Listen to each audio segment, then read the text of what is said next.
The ancient clock tower chimed 3 times as I closed my weathered Bible, my fingers lingering on the page where Hebrews 9:28 was underlined in faded ink. Outside my window, the autumn leaves danced in the evening breeze, their golden hues catching the last rays of sunlight. Just as people are destined to die once, and after that to face judgment, I whispered to myself, so Christ was sacrificed once to take away the sins of many, and he will appear a second time, not to bear sin, but to bring salvation to those who are waiting for him. I first discovered this passage 50 years ago when I was just 23 and struggling with faith after losing my husband Thomas in a mining accident. The words had sustained me through decades of waiting for understanding, waiting for peace, and ultimately waiting for the promised return. Now, at 73, my small cottage on the hill overlooked the town where I'd spent my entire life. From here, I could see the church steeple, the marketplace, and even the old cemetery where Thomas rested. 3 generations had passed through my Sunday school class where I'd taught this very verse countless times. A gentle knock interrupted my thoughts. "Grandma?" A young woman with kind eyes and my same auburn hair peeked around the door. "May I join you?" "Of course, Elizabeth," I smiled, patting the seat beside me. Elizabeth sat down, her modern clothes a stark contrast to my simple dress.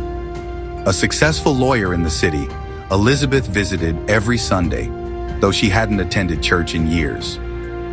"I found this while cleaning out Mom's things," Elizabeth said, placing a small, tarnished pocket watch in my palm. "It was Grandpa Thomas's, wasn't it?" My eyes welled with tears as I traced the engraving, "Until he returns." Yes, he carried it every day in the mines. When they brought back his belongings, this was still ticking. Mom never told me much about him or about why faith was so important to you both. I opened the watch carefully. Inside was a tiny slip of paper with the same verse from Hebrews. Thomas understood something that took me years to grasp. Christ's sacrifice wasn't just a historical event, it was personal. For me, for you, for everyone. And his return isn't just about the end of the world. It's about hope. Elizabeth frowned. "But how do you wait for something that might never happen in your lifetime?" "The same way I've waited all these years to share this with you," I said softly. "With patience, purpose, and the understanding that some promises transcend our timeline." I reached for Elizabeth's hand. Thomas knew he might not come home from the mines each day, but he lived as if each moment mattered, because it did. Outside, the sun dipped below the horizon, casting the room in a warm golden glow. "When Christ returns," I continued, "he won't come to judge again. That sacrifice is complete. He'll come to bring salvation to those who've been waiting. In the meantime, we live in the reality of that first sacrifice, carrying its meaning forward." Elizabeth looked down at the watch, still keeping perfect time after all these years. "I've been so focused on building my own life. I never stopped to consider what I'm waiting for. It's never too late to start waiting with purpose," I smiled. Thomas used to say that waiting for Christ's return wasn't about sitting idle. It was about living in a way that welcomes him back. As darkness fell outside, I lit a small lamp. Its light caught the edge of my Bible, illuminating the well-worn page. "Maybe," Elizabeth said thoughtfully, "I could stay for the evening service tonight." I nodded, my heart full.